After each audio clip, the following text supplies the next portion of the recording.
Okay, boom. Here we have Invincible versus 20 pro Viltrumite humans Jubilee parody. Now, I'm not gonna lie, I've got absolutely no context for this. It's either gonna be really mundane or completely unhinged. But check this out. Here's the gender distribution for the last Taylor Swift video that I did, and then here it is for the last Invincible video that I did. So I'm starting to figure out how stuff breaks down on this channel. You know, I'm paying attention to what y'all like and trying to play the hits while staying true to myself and doing what I want to do. That being said, I will be feeding the boys a lot more. I know it's been a lot of Taylor Swift lately, and if you happen to be a Swiftie who had this pop up on your algorithm and you actually clicked on it, fear not, we're still going to be doing the Taylor Swift content as well. Diversity. Now, with all of that preliminary yap out of the way, let us get into the content. I'm Mark Grayson, also known as the superhero Invincible, and today I'm surrounded by 20 humans who support the Viltrum Empire.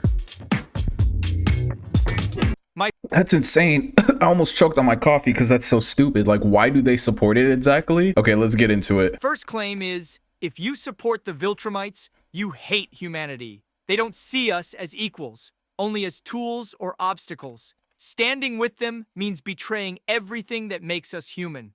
So because we want to join the greatest empire in the universe, one that could fix our planet and solve all our problems, instead of going to war with them, a war it's ridiculously obvious we're gonna lose, that makes us self-hating humans? I'm not gonna lie, that's actually a pretty valid point, and if you've read the comic, you know that it would have actually eventually worked out anyway because of the effect that humanity specifically has on Viltrumites. It's kind of interesting that they don't encounter that on literally any other planet that they go to and conquer, even when they do interbreed, but specifically when Viltrumites interbreed with humans, there's something that happens. Basically, that's why Nolan is so different. It's not unique to Nolan, right? Nolan's actually not unique. It's just an effect that, I don't know, fucking oxytocin has on Viltrumites, right? Which is weird because it also happens to the female Viltrumites and men don't produce oxytocin. I don't know what it is, but humans kind of have this like pheromone effect on Viltrumites. So it actually would have worked out a lot if not for Mark's vehement stubbornness. Empire isn't the greatest empire in the universe. Their empire was built on blood, oppression, and crushing the weak. And genocide. Everything that goes against our values. And how do you think our empires here on Earth were built? The same way: blood, He not lying. He really not lying. conquest, and oppression. History proves every nation and empire was built on the suffering of others. Why is it different? Because just this time it's on a universal scale. Because our dark history is exactly why we should never join the Viltrumites. History taught us what happens when we follow that path and that we must do better. And history also taught us to not fight wars we have no chance of winning. We do have a chance. I'll make sure. The Art of War is literally about not fighting war. A lot of people think that book is about how to win a war. No, it's literally how to avoid war. That's how you win war. What are you even talking about? You couldn't even beat one of them. You struggled against a human whose only superpower was running through holes. And you expect us to believe you can stop thousands of Viltrumite invading Earth? Estimates place the Viltrumite population between 15 and 50, far fewer than thousands. Unfortunately, that's still about 15 to 50 more than You think we're stupid? We're not alone. I'm not alone. We have heroes on Earth who will fight beside me. And beyond Earth, we have allies across the universe. Earth's allies do not exist. Though describing them as counterweight to Viltrumite power is generous, a recent global survey found that only 0.00004% of humans believe Earth's heroes can beat the Viltrum Empire, a figure which coincidentally is also the estimated percentage of the population that is Earth's superhero community. Who hate the Viltrumites just as much. If everyone they've ever oppressed stands together, we can win. No, you fucking can't. Having just one Viltrumite, your dad, made everything on Earth so much better. Imagine if we actually joined our empire. All of our problems would be solved. Millions of people die every year because of our pathetic medical knowledge. That would end. They could teach us, give us that technology. Life would be so much easier. You don't know what you're talking about.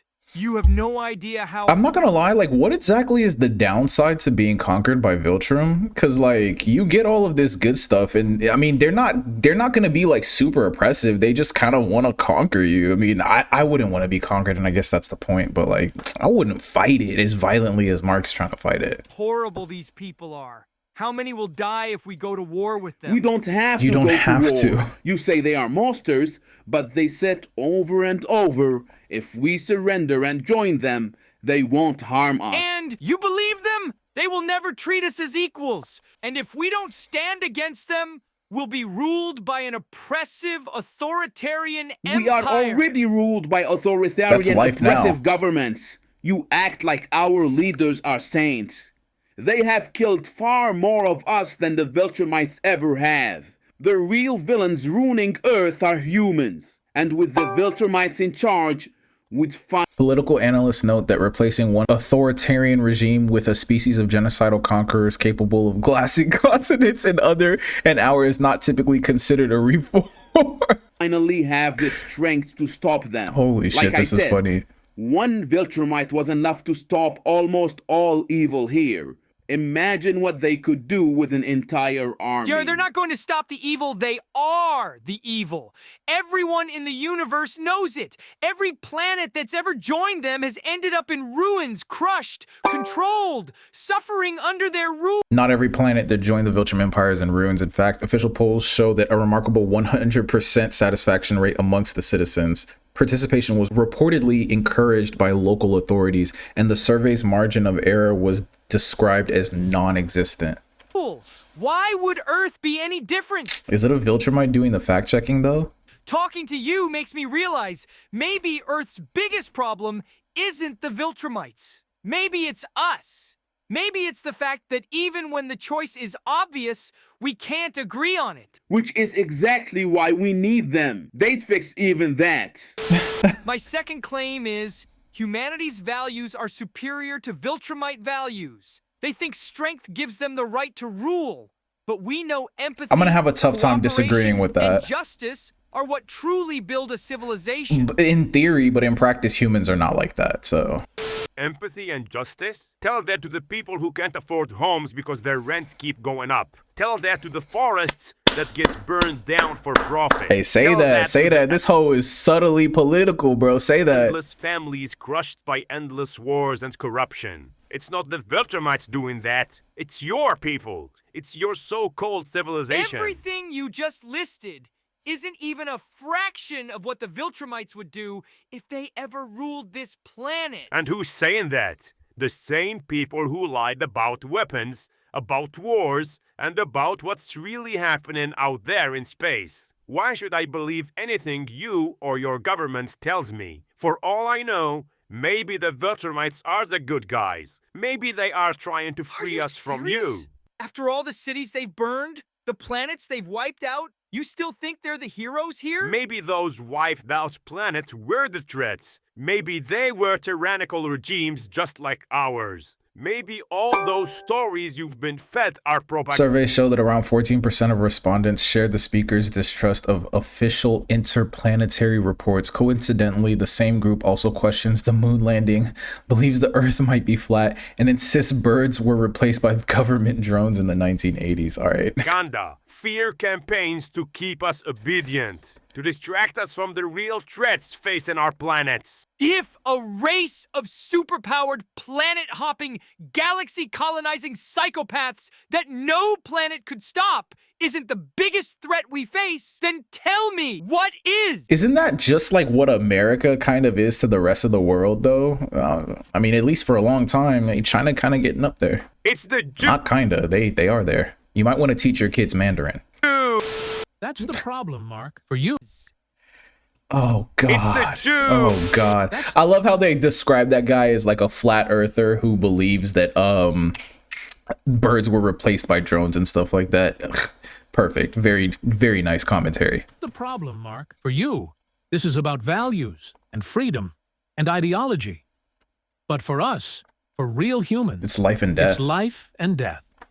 We're the ones who suffer. We're the ones who die. Like always, People like you at the top see this as politics. What do you mean, people like me? I'm not the government. I'm just a guy trying to help, trying to protect my people. I used to be against the Viltrumites too. But then, my daughter died of cancer.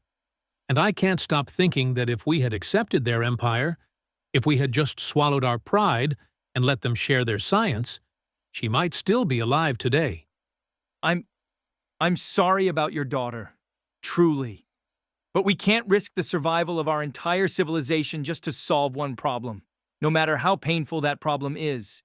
We need to deal with the Viltrumites first, and then figure out our problems ourselves, or find allies we can actually trust. But we have been trying for thousands of years, and every solution we come up with just makes everything worse. Always, infallibly, for 6,500 years of recorded human history, not to mention all the history that was before we started recording it accurately. Yeah, that ain't no lie, bro. Why is this goofy video like a political commentary that I'm actually engaging with? We never fix anything. And do you know what's worse than failing on our own?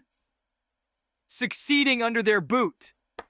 I disagree. Trusting our future to the same empire that every corner of the galaxy calls the greatest evil in existence. Maybe we don't have to trust them. Maybe we can trust you. What if you joined them? You'd have influence. You could leverage their power to protect Earth. And if we make ourselves useful, maybe they'll keep us around. Useful? So you're okay with humanity becoming another tool, another cog in their machine to conquer and oppress countless other worlds? That's not survival. That's surrender. That's saying our lives matter more than the lives we'll help them destroy. And that is cowardice. See? That's what I mean. You're still talking about right and wrong. I don't care about what's right anymore. I care about my people living. I care about my daughter not dying. And I care about that too, more than you know. But survival that comes at the cost of our soul isn't survival. If we sell our freedom, our dignity, our future, if we trade all of that just to keep breathing, then we're not living. We're just existing under someone else's rule. And if we No, you would literally be living. teach our children that life is worth saving at any cost, even if that cost is becoming the villains ourselves, then what's the point of surviving at all? My third claim is, if we unite, we can defeat the Viltrum Empire. Okay, I vehemently disagree with that. That's no. Humanity has always survived the impossible by standing together. The only way that's possible is if they somehow stave off the Viltrumites, which this couldn't even happen, right? But like the only way that's feasible, like literally the only way is if, because Mark will live for a long time, like thousands of years, right? Over many generations, I mean dozens of generations, bro just goes like full level 100 boosted stats polygamy and starts like banging multiple women all at once, all at the same time, day after day, and having just like a bunch of like quarter breed Viltrumite children so that they can actually build an army of people who could maybe fight the Viltrumites, because right, there's only 15 to 50 of them, so you wouldn't even really need that many generations, maybe like half a dozen generations so they can actually build an army, but maybe more because also there's Thrag and Conquest and Anissa, so you might want as many people as you could get. Then if you say we could unite and stand together, we could actually beat the Viltrumites. I think that would actually be possible. And then also those hundreds of years give you time to develop technology that might be able to combat them. It gives you time to corral, wrangle, and train Ragnars. It gives you time to link up with and develop some kind of treaty or agreement with Space Racer and maybe Battle Beast. I don't know, he's kind of a wild card, but like, right, to develop strategy basically, but you're still going to need that army of Viltrumites, either that or go to Thraxa and basically do the same thing. So he could go to Thraxa, which if you've read the comics, you know where I'm getting that idea from, but like he could also go to Thraxa and just bang a bunch of them and then pump out a bunch of Olivers basically, because Oliver matures in like, it takes Oliver, like spoilers for the comic, but like there's spoilers for the comic every time I do one of these videos. You guys know I've read the comic already. Oliver becomes older than Mark physically in the comic, like it happens in the story. So, and it doesn't take very long, right? He matures into a full like Viltrumite Thraxan half breed, and he's mad strong. So Wouldn't even take that long if he did it with Thraxa instead of with humans. I think they would still be stronger if they did it with humans, which is why Mark is stronger than Oliver, even though Oliver ends up being like physically older than him. But that's like a topic we can cover on another day. But all of this yap is to say that's the only way this is even remotely feasible. Otherwise, like, bro, Omni-Man could squad wipe the entire planet in like lunchtime, right? So that's, what are you talking about? With you included, Mark, what are you talking about? And this time will be no different. Didn't the best superhero team on Earth get turned into red paste by just one Viltrumite? Haven't you already lost enough times to maybe, just maybe, stop and listen? We don't want to defeat them. We don't want our glorious freedom. Even if you think surrender is a bad future, at least it's a future. We'd rather have a bad future than no future. You don't realize how horrific Viltrumite rule will be. You don't understand what you're asking for. No, Mark. You don't understand what you're doing. It's actually not that bad. The comic, unfortunately, doesn't depict good Viltrumite rule pretty much ever, unfortunately, like I said. But interestingly enough, the only time it's depicted as bad is when people rebel against being ruled, which again makes sense. A lot of people, most civilizations, especially like the political leaders, don't want to be ruled because they want to remain in power, and they only want to bend the knee when absolutely necessary, and that's usually a little too late in most cases. That being said, I don't actually think there's a lot of proof to justify Mark saying, and I know this isn't Mark, but interestingly enough, this accurately reflects how Mark thinks and will be thinking moving forward in at least the animated show. But this is actually a pretty accurate reflection of how he thinks throughout the entire story, even in the comics and stuff like that. But yeah, Viltrumite rule actually isn't that bad. It's really only when you rebel and then they crush you, because no shit, they can crush you. You're a 17-year-old kid with cosmic daddy issues trying to process them by risking 8 billion lives. Yeah, basically. You are leading the planet into an unwinnable war just to prove you're nothing like him. To you, this is not a plan. It's therapy. And we are not your therapists. So why the hell are you the one deciding the fate of our species? I'm not deciding anything. Humanity agrees with me. The vast majority want to fight. They'd rather die free than live under tyranny. You think they agree, but you don't know. Why not let us decide? Why not let us vote? Why don't you let the ones who want to join the Viltrum Empire join? Because you're just like your dad and you're just like the Viltrumites, Mark. Because you can, you do. If they could say no to you and get away with it, they absolutely would. But you're the strongest person on the planet, so they have to do what you say. And you and the others can go play Galactic Spartacus without dragging the rest of us into annihilation. Because here's the thing, Mark. Maybe freedom isn't the right to swing your fists until you die fighting. Maybe freedom is the right to kneel if that's what keeps your children alive. And if you're so sure you're fighting for humanity, why does it feel like you're fighting against what humanity actually wants? Damn. This is actually a very fascinating meta commentary on the show and the story in general, so I really like that. I mean, I really don't have too much to capstone for this because we talked a lot throughout the video, but do let me know what you think down in the comment section below. Like and subscribe for more, and I will see you in the next one. Peace.